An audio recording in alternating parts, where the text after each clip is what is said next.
Oi, eu sou a Alice e essa é uma série de vídeos onde juntos vamos ler O Peregrino de John Bunyan. Capítulo 15. O Senhor destas montanhas nos incumbiu de sempre receber bem os estrangeiros. Por isso, tudo que há de bom neste lugar está à disposição de vós, afirmou o pastor. Vi ainda em meu sonho que quando os pastores perceberam que os forasteiros eram peregrinos, também lhes fizeram perguntas às quais eles responderam conforme já haviam feito em outros lugares. Perguntas como de onde sois, ou como entrastes no caminho, e como conseguistes perseverar até aqui. Poucos haviam conseguido alcançar aquelas montanhas. Quando, porém, os pastores ouviram suas respostas e, tendo sido tocados, disseram com todo carinho: Bem-vindos às montanhas aprazíveis. Os pastores, cujos nomes eram Conhecimento, Experiência, Vigilante e Sincero, tomaram-nos pelas mãos e conduziram até suas tendas, compartilhando com eles o que tinham à mão. Disseram aos peregrinos: Gostaríamos que ficasseis aqui por um tempo, para nos conhecermos melhor e também para que vos reconforteis com as boas coisas das montanhas aprazíveis. Os viajantes se assentiram e afirmaram que seria um prazer ficar. Então, foram todos descansar, porque já era muito tarde da noite. Vi em meu sonho que na manhã seguinte os pastores acordaram, cristão e esperançoso, e foram andar com eles pelas montanhas. Caminharam durante algum tempo e, aproveitando a vista agradável, em qualquer direção. Então os pastores se perguntaram: Vamos mostrar algumas das maravilhas a esses peregrinos? Tendo concluído que sim, levaram-nos primeiro ao cume de uma colina chamada Erro, que era muito íngreme na face oposta, e lhes disseram para olhar para baixo. Cristão e esperançoso aproximaram-se e olharam do precipício, vendo no fundo vários homens despedaçados pela queda que sofreram. O que isso significa? Quis saber Cristão. Não ouviste falar daqueles que foram levados ao erro por terem ouvido Himeneu e Fileto sobre a ressurreição do corpo? Perguntaram os pastores. Sim, responderam os peregrinos. Pois bem, continuaram os pastores, esses que vedes no fundo do precipício são eles, e continuam até hoje não enterrados, como podeis constatar, como exemplo a outros que tomem cuidado ao subir demais ou ao chegar demasiadamente perto da beira deste precipício. Então vi que os pastores levaram os peregrinos ao cume de outra montanha, cujo nome era Cautela, e lhes disseram para olhar ao longe. Ao fazer isso, perceberam vários homens perambulando entre os túmulos que lá havia. Notaram que os homens eram cegos, pois às vezes tropeçavam nas tumbas sem conseguir se desviar delas. O que significa isso? Questionou Cristão. Não vistes um pouco abaixo desta montanha uma estrada que leva a um prado na margem esquerda da estrada? Perguntaram os pastores. Sim, disseram os peregrinos. Daquela escada, prosseguiram os pastores, sai uma trilha que leva diretamente ao Castelo da Dúvida, cujo dono é o gigante Desespero. E aqueles, disse um deles, apontando para os túmulos ao longe, estavam em peregrinação como vós, até chegarem à escada. E como o caminho é acidentado naquele trecho, escolheram ir pelo prado e foram aprisionados pelo gigante Desespero, lançados na masmorra do Castelo da Dúvida, onde, depois de um tempo em que permaneceram como prisioneiros, foram cegados e levados até aqueles túmulos onde o gigante os deixou a perambular até hoje. Assim, o ditado do sábio foi cumprido. O homem que anda desviado do caminho do entendimento na congregação dos mortos repousará. Cristão e esperançoso se entreolharam e lágrimas subiram-lhe aos olhos, mas eles nada disseram aos pastores. Então, em meu sonho, vi que os pastores os levaram a outro local no sopé das montanhas, onde havia uma porta num dos flancos da colina. Eles abriram a porta e instruíram os peregrinos a olhar lá dentro. Eles assim fizeram e viram que o interior da câmara era muito escuro e esfumado. Também pensaram ter ouvido o som de crepitar como do fogo e gritos de gente atormentada. Sentiram igualmente cheiro de enxofre. Que lugar é este? Indagou Cristão. É um atalho para o inferno, explicaram os pastores. Um caminho que os hipócritas seguem. Gente que, como Esaú, vendeu seu direito de primogenitura, ou que, como Judas, vendeu seu mestre, ou que, como Alexandre, blasfemou contra o evangelho, ou que mente e dissimula como Ananias e Safira, sua mulher. Vejo que todos eles eram peregrinos, como somos agora, não eram? Perguntou o esperançoso. Sim, e assim foram durante muito tempo, disseram. Quanto avançaram em sua peregrinação até se perderem assim de modo tão miserável? Tornou a questionar esperançoso. Alguns foram além destas montanhas, outros não tão longe, informaram os pastores. Ouvindo isso, os peregrinos disseram um ao outro: precisamos orar pedindo forças ao poderoso. Sim, e precisareis usá-la quando a tiverem.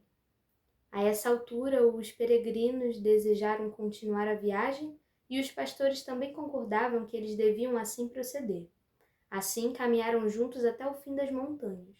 Os pastores disseram uns aos outros: se eles conseguirem usar nossa luneta, mostraremos aos peregrinos os portões da cidade celestial. Agradecidos, os peregrinos aceitaram o convite. Desse modo, os pastores os levaram ao cume de uma colina alta chamada Clara e lhes deram a luneta para olhar. Os viajantes tentaram olhar através das lentes, mas a lembrança da última coisa que os pastores lhes tinham mostrado deixou suas mãos trêmulas. Por conta disso, não conseguiram olhar fixamente. Mesmo assim, pensaram ter visto algo que parecia um portão, e também vislumbraram um pouco da glória do lugar. Então, partiram cantando esta canção. Os pastores revelaram segredos que de nós estão como que degredo. Vem então até os pastores se quiseres ver coisas profundas ocultas, coisas do misterioso ser. Quando estavam para partir, um dos pastores lhes deu um papel com anotações sobre o caminho. Outro lhe disse para tomarem cuidado com o bajulador. O terceiro para não dormirem no terreno encantado. O último lhes desejou a proteção de Deus. Então despertei de meu sonho. E eu dormi de novo e voltei a sonhar e vi os dois peregrinos descendo a montanha pela estrada rumo à cidade. Um pouco abaixo dessas montanhas, à esquerda, ficava o país da presunção. Essa terra era cruzada por uma estrada sinuosa que atravessava o caminho dos peregrinos. Ali, eles encontraram um rapaz lépido que provinha daquele país. Seu nome era Ignorância. Cristão perguntou a ele de onde provinha e para onde ia. Nasci naquela terra que fica à esquerda da estrada e estou indo para a cidade celestial, disse Ignorância. Mas como pretende entrar pelo portão caso lá encontre alguma dificuldade? Continuou a perguntar Cristão. Do mesmo modo que os outros. Mas o que tens para mostrar no portão para que ele seja aberto? Quis saber Cristão. Conheço a vontade do meu Senhor e tenho vivido de acordo com ela. Pago o que devo a todos os homens, oro, jejuo, pago tributo, dou esmolas e deixei meu país para tomar o rumo que agora sigo. Mas não entraste pela porta estreita na estrada deste caminho? Observou Cristão. Pegaste este caminho pela estrada sinuosa e por isso temo eu. Não importa o que penses de ti mesmo, quando o dia do juízo vier, serás acusado de ladrão e larápio, em vez de ser admitido na cidade. Cavalheiros, vós sois completamente estranhos a mim. Eu não vos conheço, retrocou Ignorância. Contentai-vos em seguir a religião do teu país e eu seguirei do meu. Espero que tudo fique bem. Com relação à porta sobre a qual falaste, todo mundo sabe que fica muito distante daqui. Não posso imaginar que qualquer conterrâneo meu conheça o caminho até lá ou sequer se importe em conhecê-lo ou não, pois temo, como podeis ver, uma agradável alameda verdejante que sai do meu país e vem dar diretamente aqui. Cristão percebeu que o homem era um desses que se consideram sábios sem o ser e sussurrou a esperançoso. Há mais esperança num tolo do que nele. E acrescentou, e mesmo quando o tolo vai pelo caminho, falta-lhe o entendimento e diz a todos que é tolo. O que devemos fazer? Prosseguir com ele ou ir adiante, deixando-o para refletir sobre o que ouviu, e então parar mais adiante para esperá-lo e ver se podemos ajudá-lo? Como resposta, esperançoso recitou: que ignorância pense agora para anuir sobre o que ouviu, e não o deixemos repelir os bons conselhos para não continuar a ignorar a maior coisa a conquistar. Deus fala, mas aqueles que compreensão não têm jamais alcançarão a salvação. E acrescentou: não acho que seja bom falarmos tudo para ele de uma só vez. Vamos adiante, se quiseres, e conversaremos com ele mais tarde, se ignorância for capaz de absorver o que temos a dizer. Assim, os dois continuaram e ignorância seguiu atrás. Quando abriram alguma distância sobre ele, entraram numa alameda muito escura, onde encontraram um homem a quem 7 diabos haviam amarrado com 7 cordas fortes. Ele estava sendo levado pelos demônios de volta à porta que os peregrinos haviam visto no sopé das montanhas.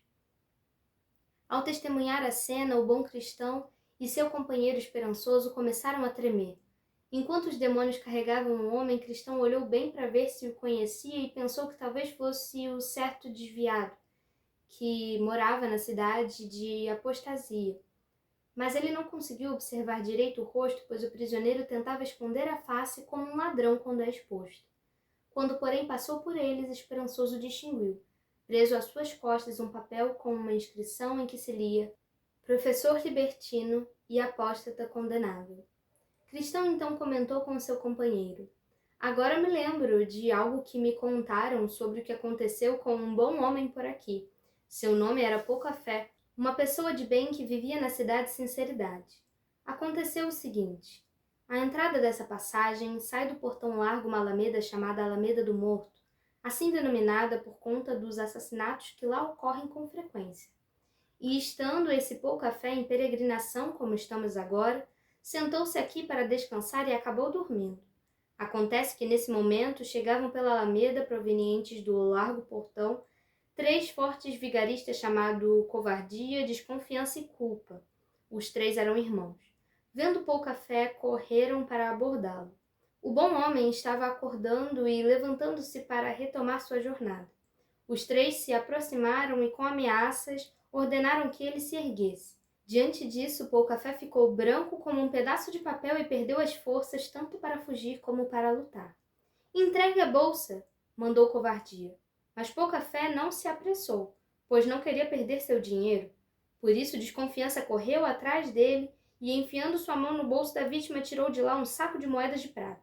Ladrões! Ladrões! Gritou Pouca Fé. Culpa, então, acertou na cabeça com um porrete que tinha na mão. O golpe derrubou Pouca Fé, que caiu no chão e lá ficou, sangrando quase morto. Os assaltantes ficaram onde estavam por um tempo, mas ouvindo que alguém chegava pela estrada e temendo que fosse certo grande graça, que vive na cidade da Boa Confiança, fugiram e deixaram o bom homem por conta própria. Depois de um tempo, Pouca Fé se recobrou e, levantando-se, saiu cambaleando pelo caminho. E essa é a história.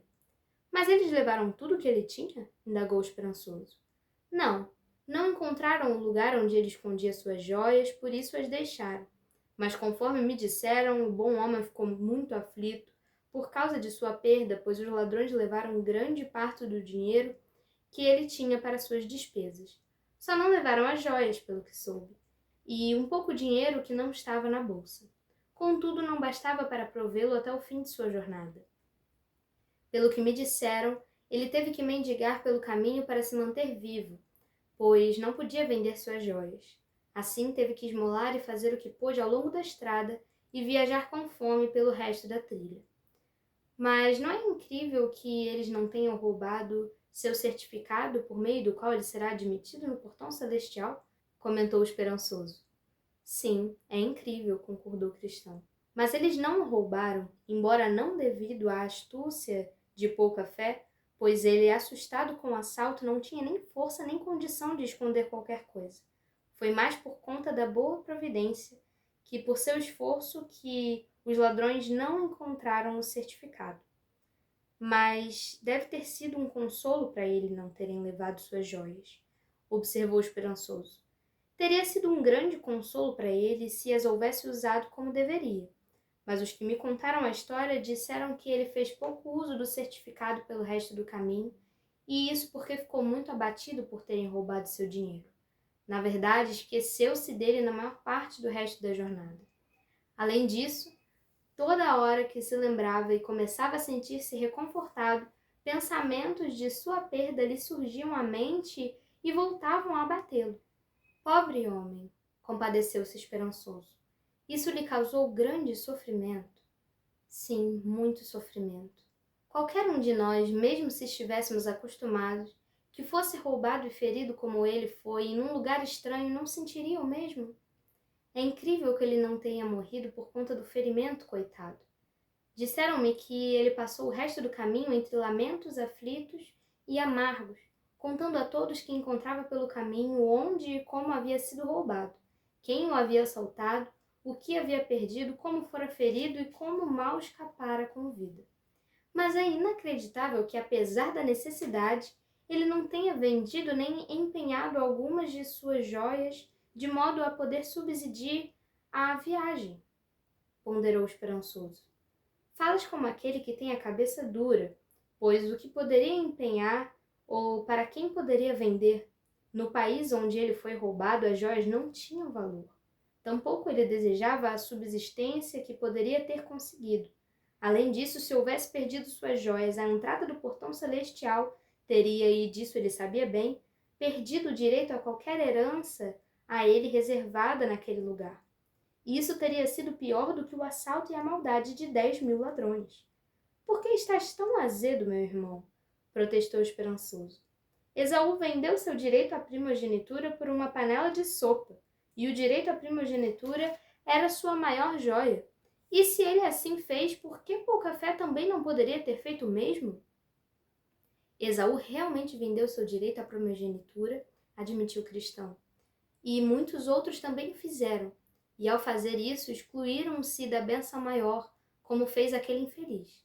Mas há uma diferença entre Poucafé e Esaú, e também entre suas posses. O direito à primogenitura de Esaú era típico, mas as joias de Poucafé não. O estômago de Esaú era seu Deus, mas não o de Poucafé. Esaú queria satisfazer seu apetite. Poucafé não. Além do mais, Esaú não via nada além do desejo de satisfazer seus desejos. E disse Esaú: Eis que estou a ponto de morrer. Para que me servirá a primogenitura? Mas Poucafé, embora fosse um homem de pouca fé, foi mantido longe dessas extravagâncias por causa dessa pouca fé e valorizou suas joias a ponto de não as vender, como fez Esaú com seu direito de primogenitura. Não se lê em lugar nenhum que Esaú tinha fé, nem mesmo um pouco. Assim, não é de se estranhar que, onde a carne domina, como acontece o homem que não tem fé, ele vende seu direito de primogenitura, assim como sua alma e tudo mais, para o diabo do inferno, pois ele é como um jumento quando empaca. Quando a mente só pensa em sua luxúria, a pessoa faz qualquer coisa a qualquer preço para satisfazê-la. Mas Poucafé era de temperamento diferente. Sua mente voltava-se às coisas divinas. Construiu sua vida sobre coisas espirituais e superiores. Então, com que fim alguém com tal temperamento venderia suas joias caso houvesse alguém para comprá-las? Para encher a cabeça com coisas vãs? Um homem pagaria mesmo que 1 centavo para comer feno? Ou o pombo poderia comer carniça como o corvo? Aqueles, porém, que não têm fé podem, para satisfazer suas paixões carnais, empenhar ou arrendar ou vender sem pestanejar o que têm e a si mesmos. No entanto, se tiver fé, mesmo que pouca, não farão. Este, meu irmão, é teu erro. Reconheço que tens razão, mas tua reflexão severa quase me aborreceu, admitiu esperançoso. Ora, nada fiz além de comparar-te com alguns pássaros lépidos, desses que correm para cima e para baixo nas trilhas inexploradas, com a concha sobre a cabeça, explicou o cristão. Mas deixe isso de lado e tudo ficará bem entre nós. Mas, cristão, esses 3 rapazes, sinto isso em meu coração, são um bando de covardes. Se não fosse assim, teriam fugido como fugiram ao ouvir um barulho de alguém vindo pela estrada? Por que pouca fé não foi mais corajoso? Ele poderia, acho eu, tê-los enfrentado e cedido, caso não tivesse mais jeito. Que eram covardes, muitos já disseram, mas poucos pensam assim na hora do julgamento. Quanto a ter mais coragem, pouca fé não tinha nenhuma. Na verdade, meu irmão, se estivesses naquela situação também não oferecerias resistência. De fato, como estão longe de nós, tu demonstras essa disposição, mas se aparecessem agora, provavelmente repensarias tua opinião. Mas pensas o seguinte, prosseguiu o cristão, são salteadores de estrada, servos do rei do poço sem fundo, e este, se preciso for, virá ele mesmo em seu auxílio, e sua voz é como o rugido de um leão. Eu mesmo me vi numa situação semelhante à de pouca fé e foi terrível. 3 patifes sobre mim e eu comecei a resistir como um cristão. Eles chamaram uma única vez e seu mestre apareceu. Como diz o ditado, eu teria dado minha vida por 1 centavo.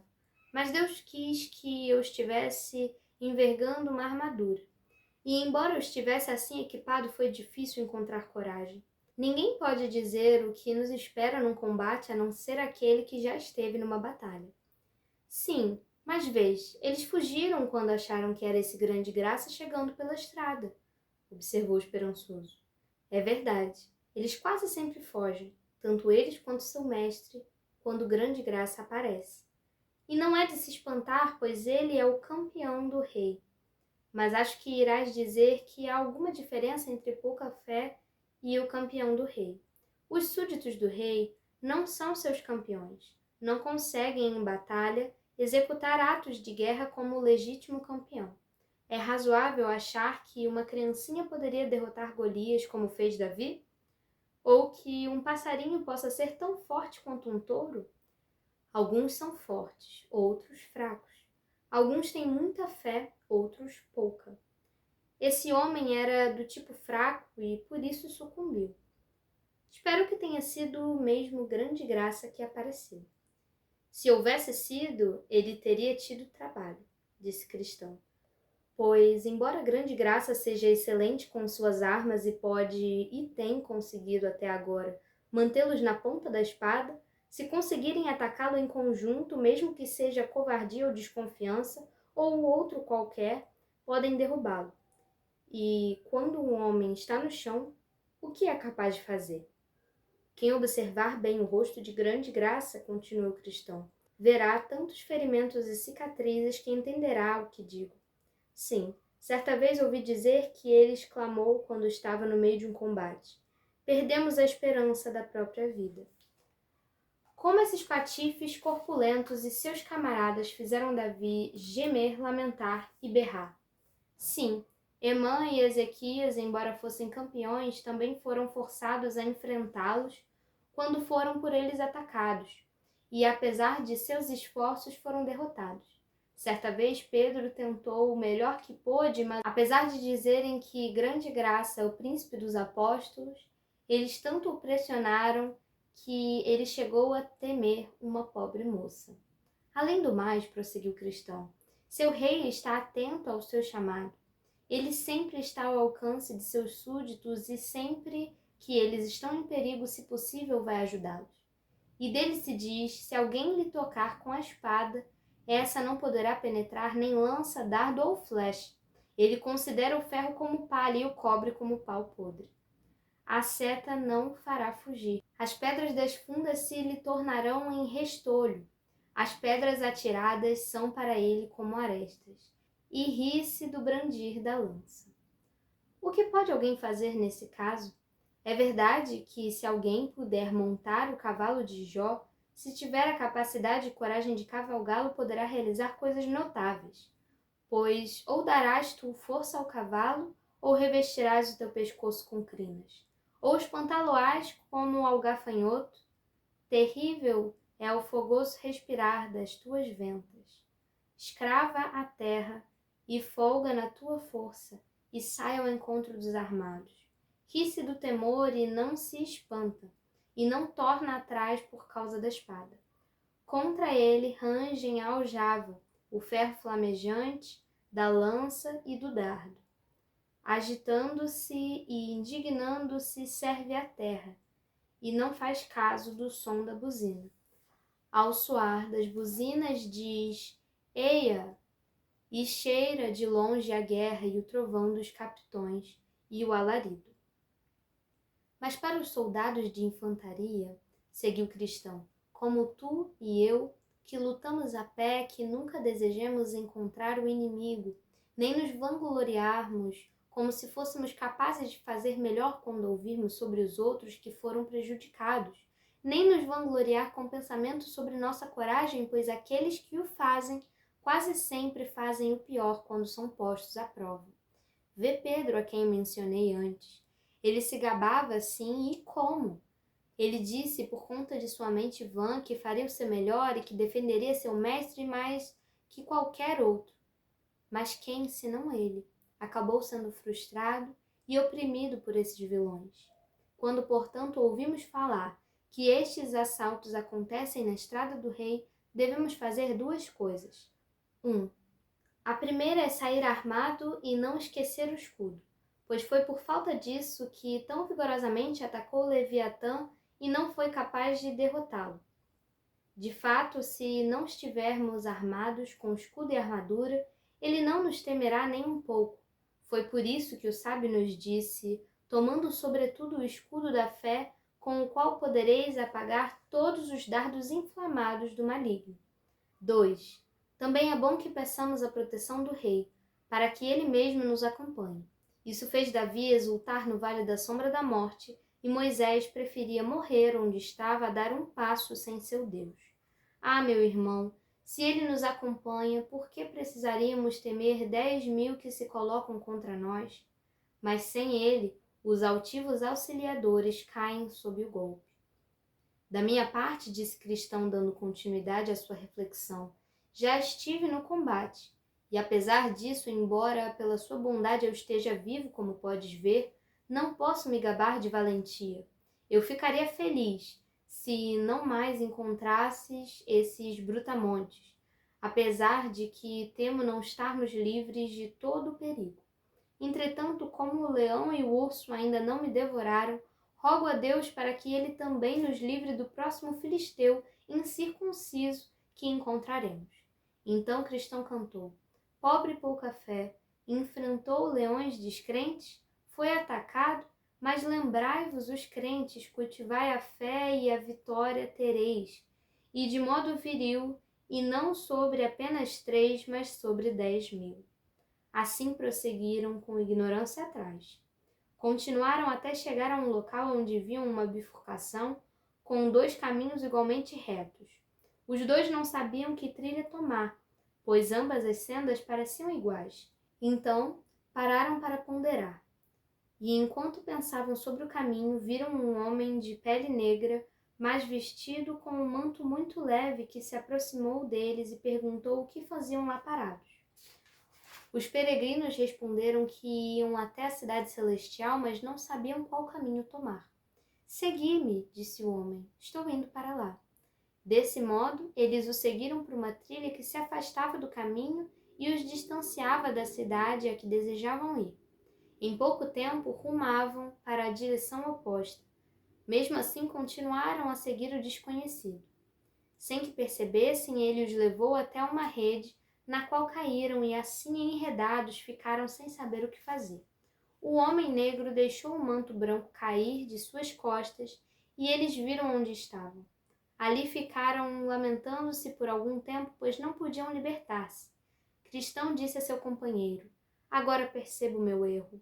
Acaso os pastores não haviam avisado para tomarmos cuidado com os bajuladores? Conforme diz o sábio, foi isso que encontramos hoje. O homem que lisonjeia seu próximo arma uma rede aos seus passos. Eles também nos deram anotações sobre o caminho a seguir para que não saíssemos dele, mas esquecemos de consultá-las e não evitamos as trilhas do destruidor, disse esperançoso. Aqui Davi foi mais sábio que nós, pois ele disse, quanto ao trato dos homens, pela palavra dos teus lábios me guardei das veredas do destruidor. Assim eles ficaram se lamentando na rede. Por fim, viram que um ser resplandecente se aproximava deles com um chicote curto na mão. Ao aproximar-se, perguntou de onde provinham e o que faziam lá. Responderam que eram peregrinos indo para Sião, mas foram levados a perder o caminho por um homem negro vestido de branco, que lhes disse para segui-lo, pois estava indo para a mesma cidade que eles. Ele se chama Bajulador, disse o estranho com o chicote na mão. É um falso apóstolo que se transformou em anjo de luz. Então, ele cortou a rede, soltou os peregrinos e lhes falou: segui-me, que vou levá-los de volta ao caminho certo. Desse modo, ele os levou de novo até a bifurcação onde haviam encontrado o Bajulador. Lá, perguntou-lhes: onde passastes a última noite? E responderam que passaram com os pastores nas montanhas aprazíveis. E o ser resplandecente quis saber se eles não haviam recebido orientações sobre o caminho dos pastores. Os peregrinos disseram que sim. Mas não consultastes o mapa quando pararam? Insistiu o estranho. Não, admitiram. Por quê? Porque nós esquecemos. Os pastores não vos preveniram sobre o bajulador? Sim, mas não imaginávamos que este homem de fala mansa podia ser ele. Então vi em meu sonho que o desconhecido mandou que os peregrinos se deitassem. E assim que o fizeram, ele os açoitou para lhes ensinar o bom caminho que deviam trilhar. E enquanto os açoitava, dizia: tanto quanto amo, eu repreendo e castigo. Sejais zelosos, portanto, e arrependei-vos. Feito isso, ele lhes disse que retomassem o caminho e que prestassem atenção às instruções dos pastores. Assim, os viajantes lhes agradeceram por sua bondade e seguiram no rumo certo, cantando: vem aqui, tu que o caminho vais percorrer. Vê como os peregrinos foram se perder, capturados numa rede em meio à peregrinação, por terem esquecido de seguir a boa orientação. É verdade que foram resgatados de estranha cela, mas acabaram açoitados, que isto lhes ensine cautela.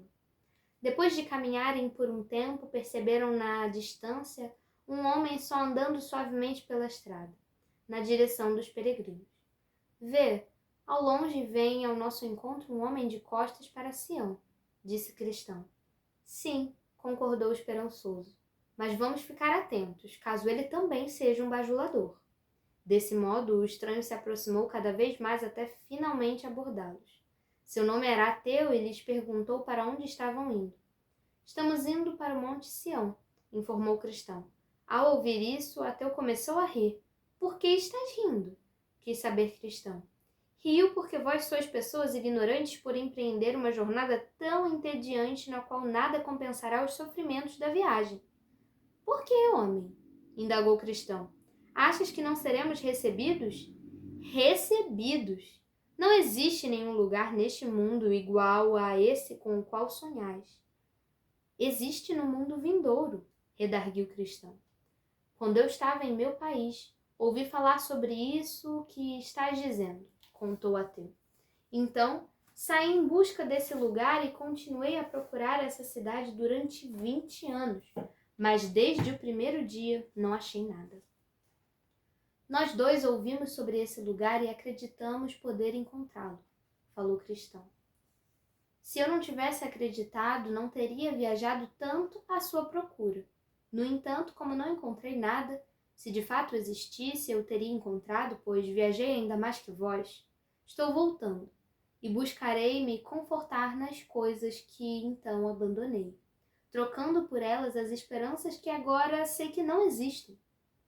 É verdade o que esse homem diz? Perguntou Cristão esperançoso. Presta atenção, ele é um dos bajuladores, disse Esperançoso. Lembra o que nos custou termos dado atenção a uma dessas pessoas?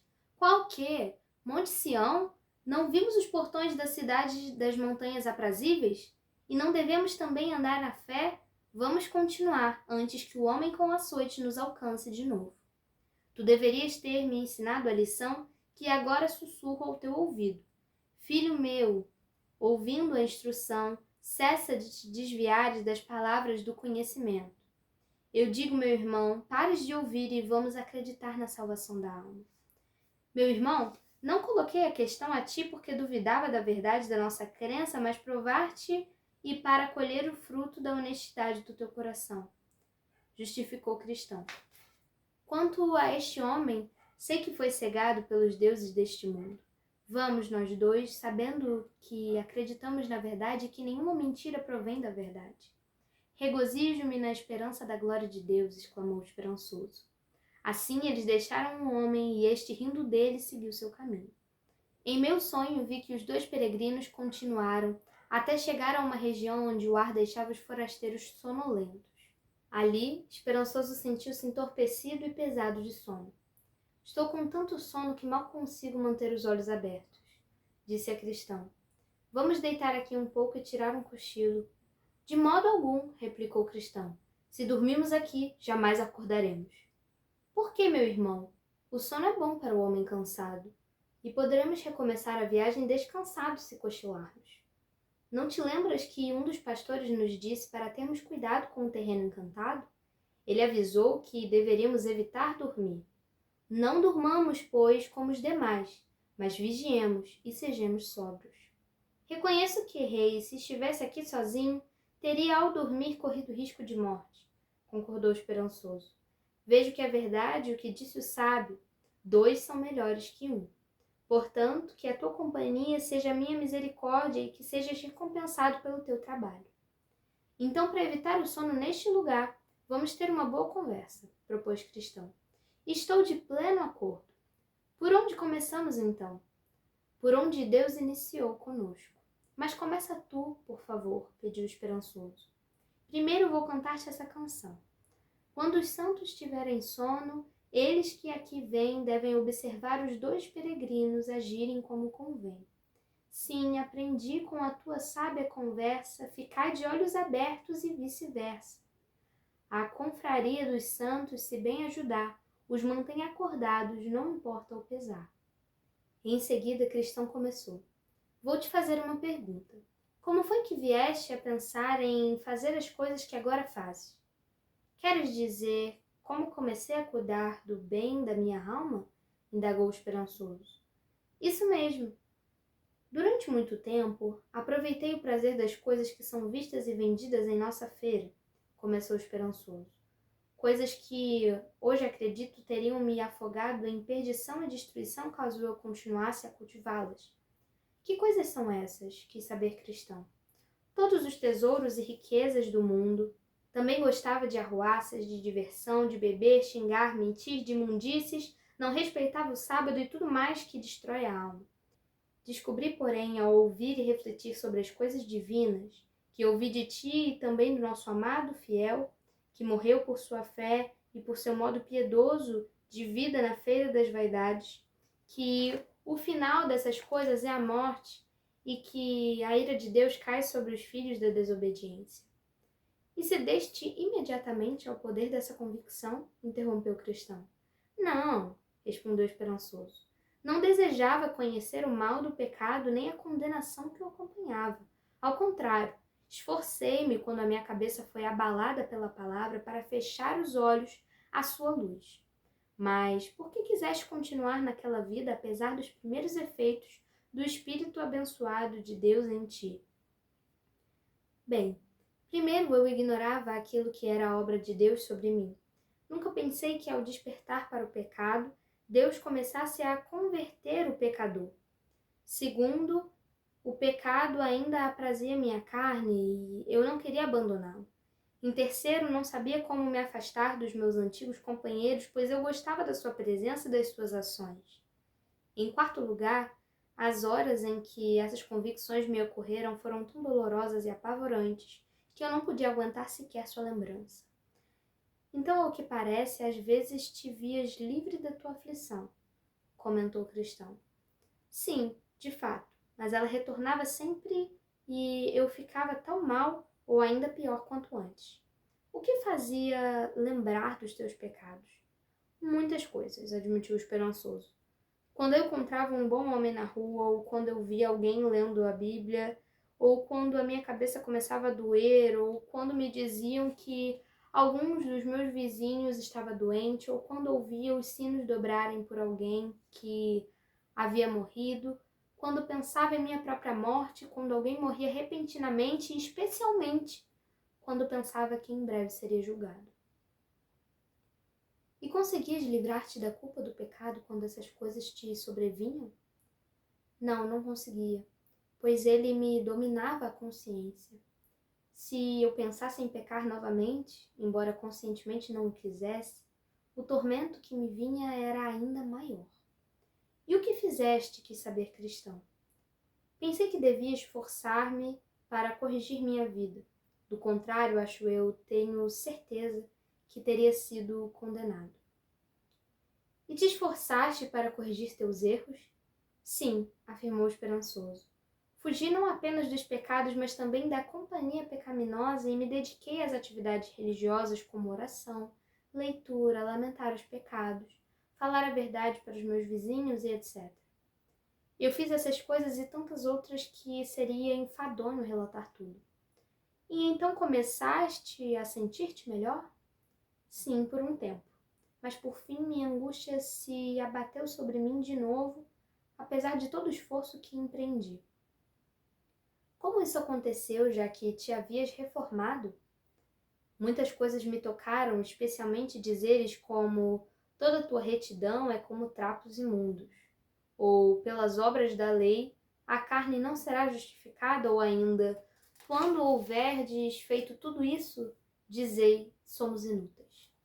Entre muitas outras. Então comecei a pensar o seguinte: se toda minha retidão não é nada além de trapos imundos, se pela ação da lei nenhum homem pode ser justificado, e se mesmo quando houvermos feito tudo isso, ainda seremos inúteis, então é tolice pensar que alcançaremos o céu pela lei. Também pensei que se um homem deve 100 libras ao comerciante, deverá pagar tudo o que deve, mas sua dívida continua aberta no livro caixa. O comerciante poderá processá-lo e mandá-lo para a prisão até que a dívida seja paga. E como aplicaste isso a ti mesmo? Ora, pensei que com meus pecados contraí uma grande dívida registrada no livro de Deus e, mesmo agora que me reformei, não conseguirei pagar essa dívida. Desse modo, devo pensar nisso constantemente apesar do meu esforço. Mas como conseguirei me livrar da condenação pelos pecados que outrora cometi? Uma preocupação muito justificada, comentou o cristão. Mas prossiga, por favor. Outra coisa que me afligia, continuou esperançoso. Apesar de meu empenho, se observava com cuidado o melhor que fazia agora, ainda havia pecado, novo pecado, mesclando-se com o melhor que eu fazia, da maneira que era forçado a concluir, não obstante meus antigos conceitos positivos, que tinha de mim e de minhas tarefas, que ainda cometia algum pecado bastante para ir para o inferno, mesmo se minha vida anterior houvesse sido imaculada. E o que fizeste então? O que fiz? Não sabia o que fazer até me abrir com o fiel, pois ele e eu éramos conhecidos. E ele me disse que, a não ser que eu pudesse ter a retidão do homem que nunca pecou, nem minha própria integridade, nem a probidade do mundo todo poderia me salvar. E você acha que ele disse a verdade? Perguntou o cristão. Ele me disse que se houvesse falado comigo quando eu estava satisfeito com a minha vida anterior, eu o teria chamado de tolo. Mas, depois que vi minha própria enfermidade e o pecado que se une aos meus melhores atos, sou forçado a concordar com ele. Mas pensaste, quando ele disse isso, que poderias encontrar tal homem, alguém com justiça que pudesse dizer que nunca cometeu algum pecado? Devo confessar que suas palavras soaram estranhas de início, porém, depois de conversarmos e de convivermos mais, fiquei completamente convencido. E perguntaste a ele quem era esse homem e como poderia ser justificado por seu intermédio? Sim, ele me disse que era o Senhor Jesus que se assenta à direita do Elevadíssimo, confirmou Esperança. E assim, ele me disse eu deveria ser justificado por seu intermédio, confiando no que ele fez quando aqui esteve em carne e em seu sofrimento ao ser crucificado. E eu lhe perguntei, ainda, como um homem pode ser capaz de justificar outro perante Deus? E ele me disse que ele era o Deus poderoso e fez o que fez e morreu a morte que morreu, não por si, mas por mim.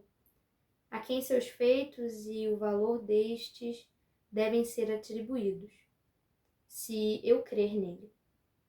E o que fizeste então? Indagou o cristão. Levantei objeções, pois achei que ele não quisesse me salvar. E o que fiel te respondeu? Ele me disse para segui-lo e ver por mim mesmo, contou o esperançoso. Eu disse que era presunção, mas ele discordou, pois eu havia sido convidado a segui-lo. Daí ele me deu um livro sobre Jesus como um convite para me encorajar a vir. Sobre o livro, ele me disse que cada letra e palavra eram mais firmes que o céu e a terra. Então eu lhe perguntei o que deveria fazer quando o encontrasse. E ele me respondeu que deveria me ajoelhar e suplicar de todo o coração e toda a alma que o Pai o revelasse a mim. Perguntei, além do mais, como deveria fazer minha súplica, e ele disse: vai e o encontrarás sobre o trono de misericórdia, onde fica o ano todo para oferecer perdão a todos que lhe pedem. Eu lhe disse, prosseguiu esperançoso, que não saberia o que falar quando lá chegasse, e ele me orientou a repetir estas palavras: Deus, sê misericordioso comigo, pecador, e faz-me crer em Jesus Cristo, pois bem vejo que se não fosse por sua retidão, eu estaria totalmente perdido. Disseram-me que o Senhor é um Deus de misericórdia e ordenaste o teu Filho, Jesus Cristo, se tornasse o Salvador desse mundo. Além disso, o Senhor deseja concedê-la a um pobre pecador como eu, e sou de fato um pecador. Senhor, aproveita a oportunidade de ampliar tua graça na salvação da minha alma por meio do teu Filho, Jesus Cristo. Amém. E fizeste conforme ele te disse? Falou o cristão. Sim, e muitas e repetidas vezes. E o Pai revelou o seu Filho a ti? Não de imediato, nem depois, nem na terceira e na quarta, e tampouco na quinta e na sexta, respondeu o esperançoso. E o que fizeste então? Ora, eu não sabia o que fazer, admitiu o esperançoso.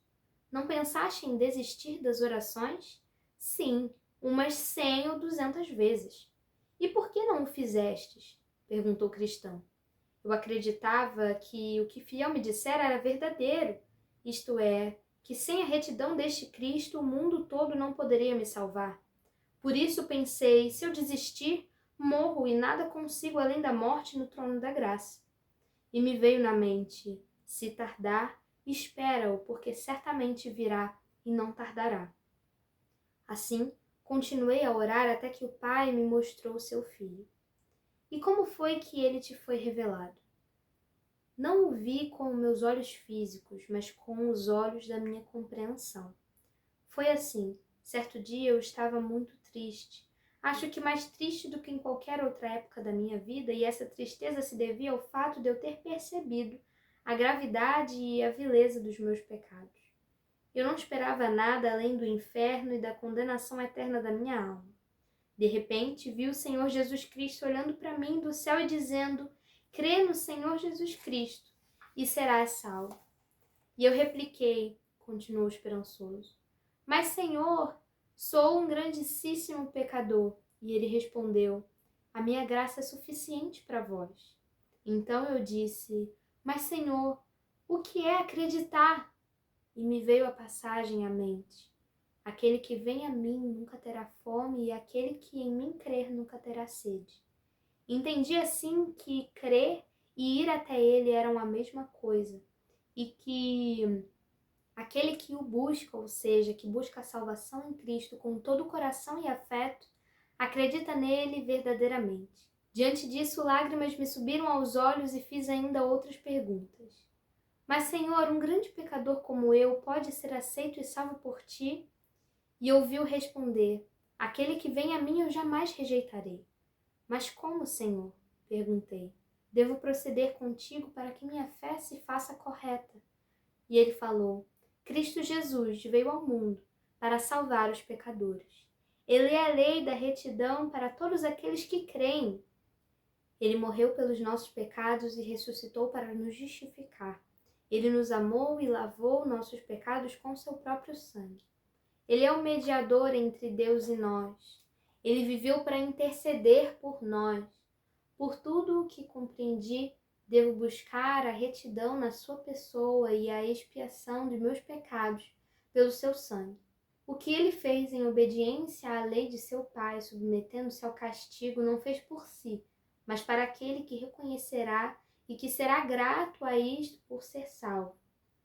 E então meu coração encheu-se de alegria e meus olhos de lágrimas, e meu coração transbordou de amor pelo seu nome, pelo povo e pelos modos de Jesus Cristo.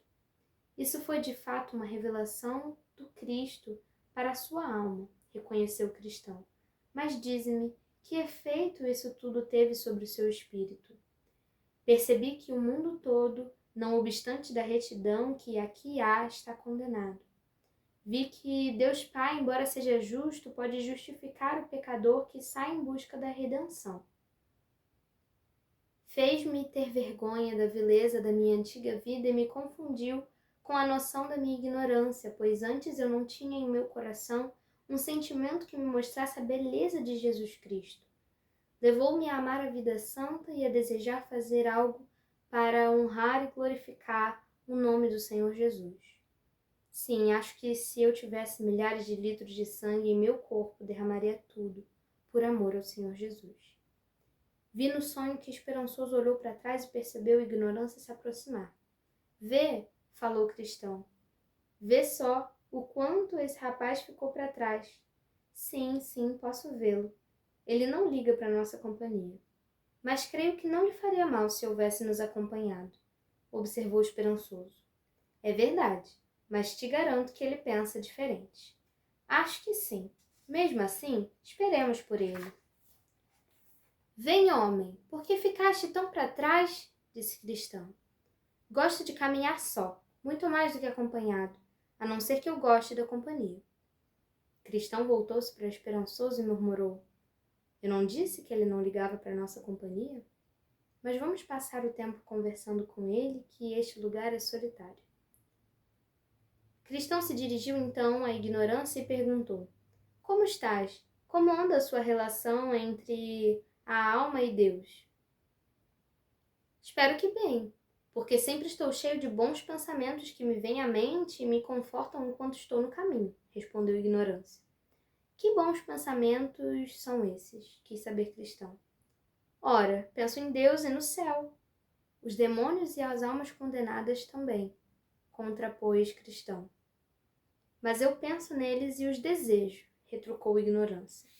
Da mesma forma que muitos que nunca chegarão lá. A alma do preguiçoso deseja e nada consegue, disse Cristão. Mas eu penso neles e abandono tudo por eles, protestou a ignorância. Duvido, continuou Cristão, pois abandonar tudo é muito difícil, bem mais difícil do que se pensa. Mas por que razão estás convencido de que abandonaste tudo por Deus e pelo céu? Porque meu coração assim diz. O sábio diz, aquele que confia em seu coração é um tolo, lembrou Cristão. Isso pode ser dito de um coração mau, mas o meu é bom, objetou a ignorância. Podes provar isso? Ele me consola com a esperança do céu. Isso pode ser uma cilada, porque o coração pode confortar com esperanças pelas quais a pessoa não tem como esperar.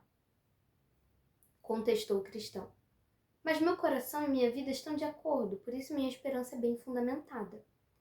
E quem te disse que o teu coração e tua vida estão em harmonia? Meu coração assim o diz, respondeu a ignorância. Então pergunte a ele se sou um ladrão. E ele te dirá que sim, mas só Deus pode testemunhar a esse respeito. Qualquer outro testemunho não tem valor. Mas um coração bom não produz bons pensamentos? E uma vida boa não é aquela que segue os mandamentos de Deus? Perguntou a ignorância. Sim, confirmou o cristão. Um bom coração produz bons pensamentos. E uma boa vida é aquela que segue os mandamentos de Deus. Entretanto, uma coisa é ter isso, e outra é pensar que se tem. Pois me diga, pediu a ignorância, o que consideras bons pensamentos e levar uma vida de acordo com os mandamentos de Deus? Há bons pensamentos de diversos tipos. Alguns dizem a respeito de nós mesmos, outros a Deus, outros a Cristo e outros ainda a outras coisas, explicou o cristão. Quais são os bons pensamentos que dizem respeito a nós mesmos? Indagou a ignorância. Aqueles que concordam com a palavra de Deus. E quando nossos pensamentos sobre nós mesmos concordam com a palavra de Deus? Quando fazemos o mesmo julgamento de nós mesmos que a palavra faz, disse Cristão. Deixa-me explicar. A palavra de Deus diz o seguinte sobre as pessoas na condição natural. Ninguém é justo, ninguém faz o bem. Também diz que toda inclinação do coração do homem é apenas e sempre para o mal. E também que o coração do homem se inclina para o mal desde a juventude.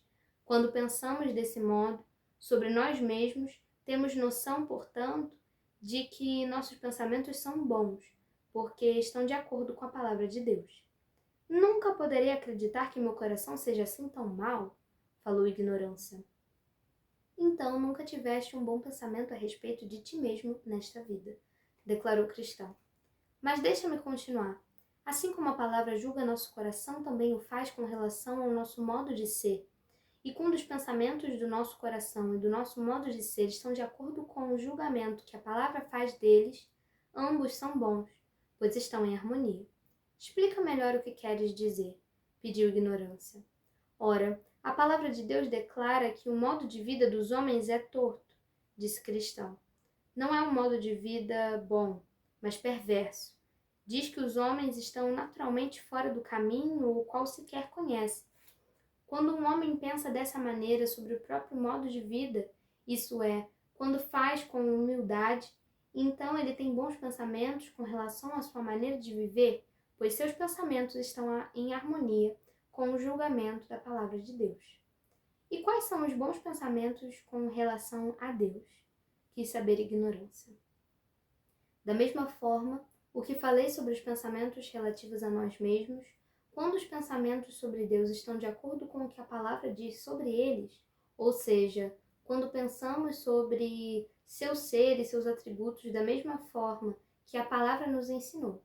Agora, porém, não posso explicar isso em detalhes, mas falando de Deus com relação a nós, devemos ter pensamentos retos sobre Deus, pensar que Ele nos conhece melhor do que nós mesmos e que pode ver o pecado em nós quando e onde não conseguimos ver nenhum.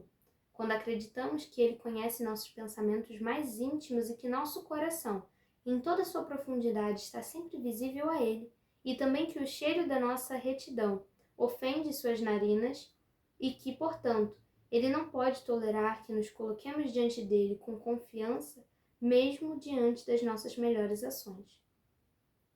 Achas que sou tolo por pensar que Deus não pode ver mais que eu? Indignou-se Ignorância. Ou que eu me apresentaria diante dele orgulhoso de minhas melhores ações? Ora, mas o que pensas sobre isso? Perguntou Cristão. Para ser breve, acho que devemos crer em Cristo para sermos salvos. Como? Crer em Cristo sem ver a necessidade que tens dele? Disse Cristão. Tu não vês nem tuas fraquezas originais, nem as atuais, mas tens a sua opinião de ti mesmo e do que deves fazer. Assim és alguém que nunca viu a necessidade da retidão pessoal de Cristo para justificar-te diante de Deus. Como então podes dizer que acreditas em Cristo? Creio e muito, apesar do que dizes, respondeu Ignorância. E como crês? Acredito que Cristo morreu pelos pecadores e que eu serei justificado diante de Deus por aceitar que obedeço graciosamente sua lei, redarguiu Ignorância. Ou melhor, Cristo torna as minhas ações, que são religiosas, aceitáveis a seu Pai pela virtude de seus méritos, e desse modo eu serei justificado.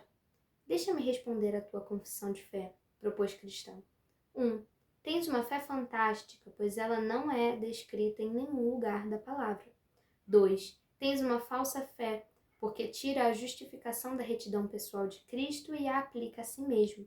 3. Essa fé não faz de Cristo o justificador da tua pessoa, mas das tuas ações, o que é falso.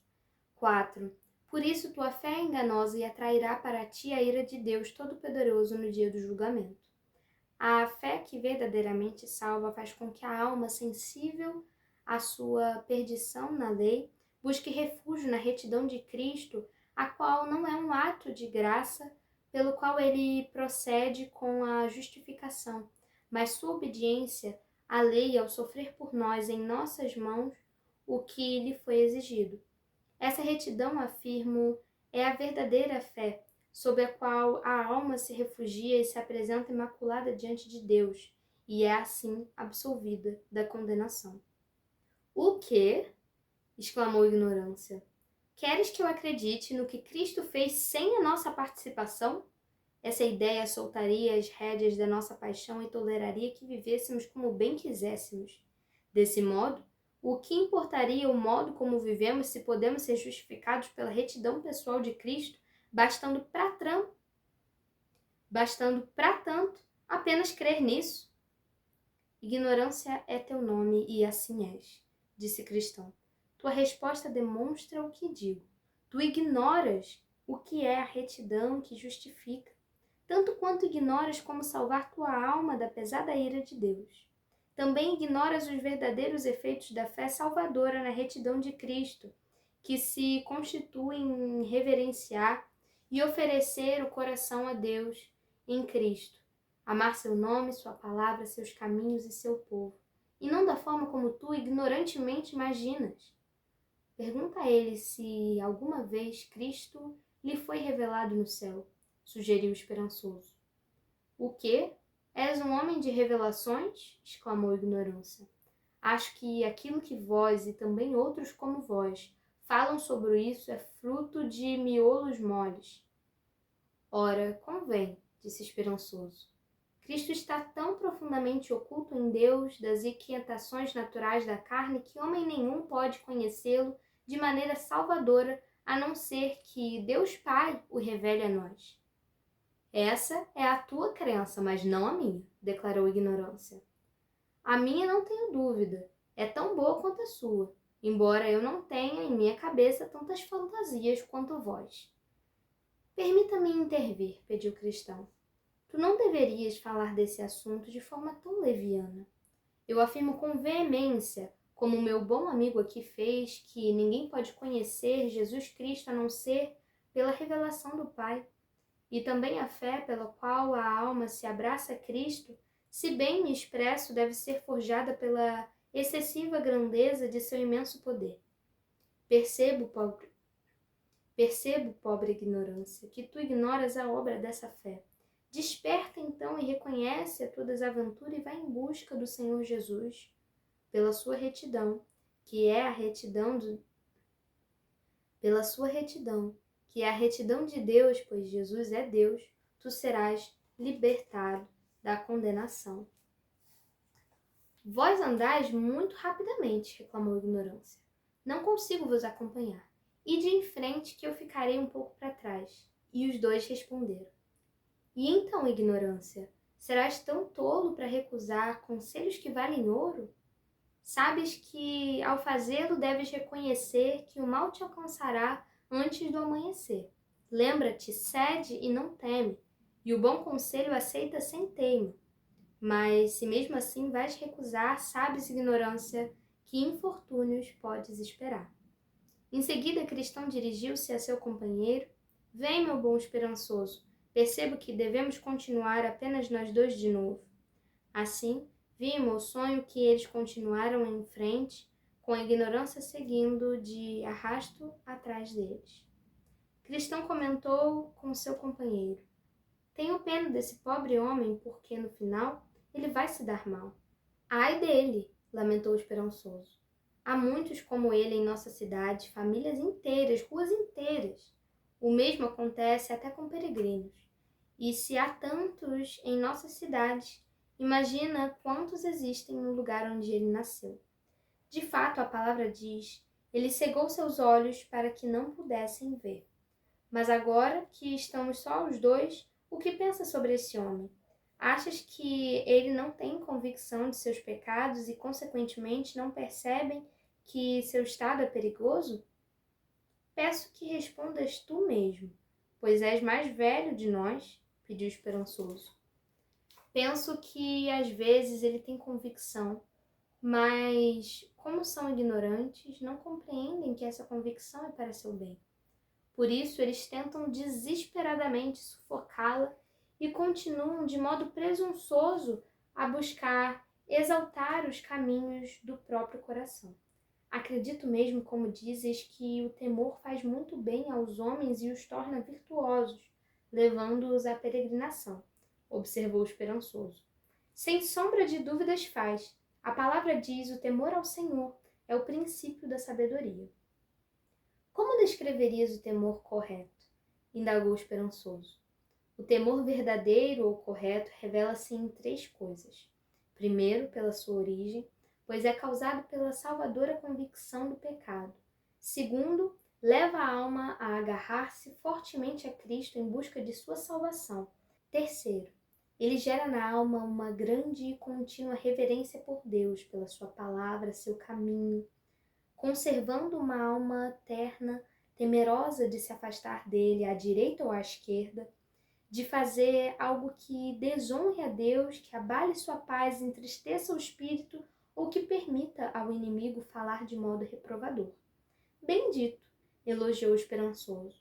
Acredito que o que disseste é verdadeiro. Já passamos do terreno encantado? Por que queres saber? Cansaste do discurso? Na verdade, não. É que queria saber onde estamos. Temos ainda que percorrer 2,5 km, mas voltemos ao nosso assunto. Os ignorantes não sabem que essas convicções que os levam a temer são para o seu bem e, por isso, buscam sufocá-las. E como eles buscam sufocá-las? Quis saber esperançoso. Eles pensam que esse temor é provocado pelo diabo, quando é, na verdade, forjado por Deus, e ao pensar assim resistem a ele, como se fosse provocar a sua ruína. Em segundo lugar, pensam que esse temor prejudica sua fé quando, na verdade, pobres homens que são, não têm nenhuma. Por isso, fecham seu coração ao temor. E, em terceiro, presumem que não devem temer e, portanto, apesar de seus medos, tornam-se presunçosamente confiantes. Por fim, em quarto lugar, veem que seus temores tendem a ofuscar sua lamentável falsa santidade e, portanto, resistem a eles com toda a sua força. Sei disso por experiência própria, admitiu o esperançoso. Antes de me convencer disso, também era assim comigo. Bem, deixemos por enquanto nosso vizinho ignorância e discutamos outra questão proveitosa, propôs Cristão. De todo o coração, mas começa tu. Certo. Conheceste há cerca de 10 anos um religioso chamado Temporário, que era famoso na sua região nessa época? Sim, eu o conheci. Ele morava na cidade de Desventura, a cerca de 2,5 km de honestidade e era vizinho de um homem chamado Das Costas. Eles viviam sob o mesmo teto, disse Cristão. Esse homem certa vez teve um grande despertar. Creio que teve consciência de seus pecados e do castigo que sofreria por eles. Tens razão, pois minha casa não ficava a 5 km da dele e ele ia me ver com frequência, sempre com lágrimas nos olhos. Eu tinha muita pena dele, mas nutria esperanças por ele. No entanto, nem todos os que gritam Senhor, Senhor serão salvos. Ele me disse certa vez que resolvera sair em peregrinação, como esta nossa, mas ficou amigo de certo salve a si mesmo e se distanciou de mim, contou Cristão. Como estamos conversando sobre ele, vejamos o motivo de seu retrocesso e também de outros, sugeriu esperançoso. Sim, será muito frutífero, mas podes começar? Bem, então que assim seja. Acredito que haja 4 motivos para um tal retrocesso. Primeiro, embora a consciência desses homens tenha sido despertada, sua mente não mudou. Por isso, quando o poder da culpa se desgasta, aquilo que os tornou religiosos cessa e eles retornam ao seu curso natural uma vez mais. Do mesmo modo, quando vemos um cão doente com o que comeu e que, quando está mal, vomita e põe tudo para fora. Não que ele faça isso deliberadamente, se é que um cão delibera, mas porque seu estômago está perturbado. Agora, quando sua doença passa e seu estômago melhora, seu desejo não está alienado do seu vômito. Ele se volta e lambe tudo, de modo que é verdade que o cão retorna ao próprio vômito novamente. Por isso, estando em busca do céu, ou apenas pelo temor dos tormentos do inferno, quando o medo do inferno e da condenação esfria, também esfria o desejo pelo céu e pela salvação. Assim, esse desejo passa, e quando a sua culpa e seu medo desaparecem, seu desejo de ir para o céu e de conquistar a felicidade morrem. E eles retornam ao seu antigo caminho de novo. Outro motivo, continuou o esperançoso, é que eles são escravos de medos que os dominam. Falo agora sobre os medos que os homens têm, pois quem teme o homem cai em armadilha. Desse modo, embora pareçam querer ir para o céu, desde que estejam sentindo as chamas dos infernos próximas das orelhas, quando o terror arrefece, eles são tomados por segundos pensamentos, a saber, que é bom ser sábio e não correr o risco, sabe-se lá por quê, de perder tudo ou, no mínimo, de atrair para si problemas desnecessários e inevitáveis. E assim, entregam-se de novo ao mundo. O terceiro motivo, disse esperançoso, é a vergonha da religião e que se torna um obstáculo em seu caminho. São orgulhosos, arrogantes e veem a religião como algo baixo e desprezível. Por isso, quando se esquecem do inferno e da ira que os espera, voltam a ser o que eram antes. Por fim, a quarta razão, a culpa e a lembrança do terror os atormentam. Não querem ver sua desgraça antes de ela se realizar. Só que, ao ver sua desgraça antes dela se realizar, talvez possam tomar o caminho da retidão e se salvar. Mas eles, como eu disse antes, evitam os pensamentos de culpa e de terror. Quando seu despertar sobre o terror e a ira de Deus passa, eles endurecem seu coração com alegria e escolhem os caminhos que os tornarão ainda mais empedernidos. Estás bem perto do âmago da questão, observou o cristão, pois o fundamento de tudo é o desejo de mudança no modo de pensar e na sua vontade. Por isso, eles são como o homem que está postado diante do juiz. Ele treme a balança e parece estar arrependido de todo o coração, mas no fundo, isso se deve ao medo do julgamento. Não é que ele repudia a ofensa que cometeu, porque se esse homem for absolvido, tornar-se-á um ladrão, um velhaco, porém, se seu pensamento realmente se transformou, ele agirá de modo contrário. Eu demonstrei os motivos de eles retornarem a uma vida de pecado. Agora mostra-me como isso acontece, pediu esperançoso. Com prazer, enumerá-los-ei para ti. 1. Eles afastam seus pensamentos tanto quanto podem da lembrança de Deus, da morte e do juízo final. 2. Em seguida, livram-se aos poucos das suas obrigações, como a oração, como conter suas paixões, vigiar, arrepender-se dos pecados e outras. Depois, evitam a companhia dos cristãos verdadeiros. 4. Após isso, rejeitam as obrigações públicas como ouvir, ler e participar das santas conferências e de outras atividades. 5. Posteriormente, procuram defeitos na vida das pessoas piedosas e usam como pretexto para se afastar da religião alguma fraqueza que tenham diabolicamente descoberto. Sem demora, começam a se associar a homens carnais, levianos e devassos. 7. Logo em seguida, entregam-se em segredo a conversas carnais e fúteis.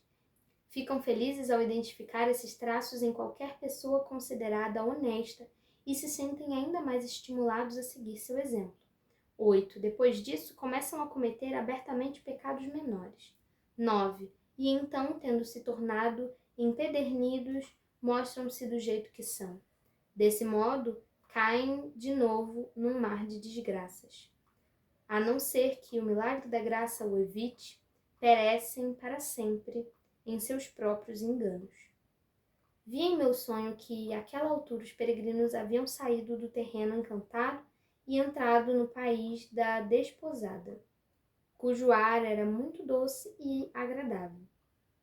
E como a estrada atravessava esse lugar, os peregrinos puderam aproveitá-lo por algum tempo. Ali ouviram o contínuo canto dos pássaros todos os dias em que ali caminhavam, viram flores desabrochando nos campos e escutaram a voz da tartaruga na terra. Naquela terra o sol brilhava noite e dia.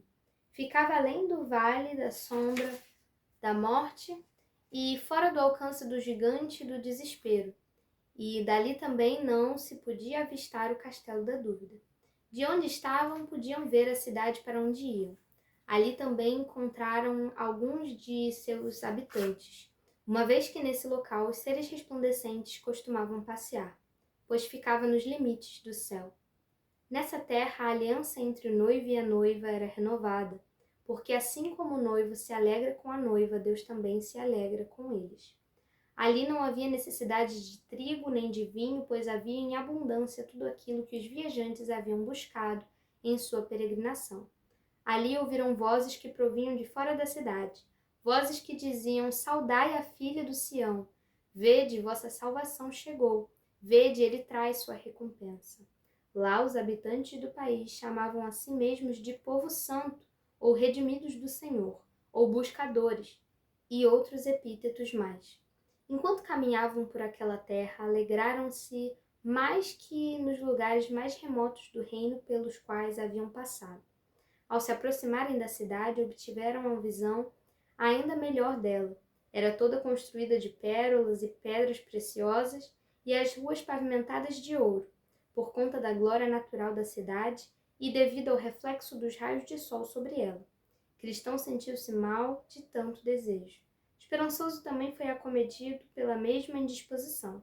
Desse modo, deitaram-se por algum tempo, gritando em meio à sua aflição: Se encontrares meu bem-amado, dize-lhe que estou doente de amor.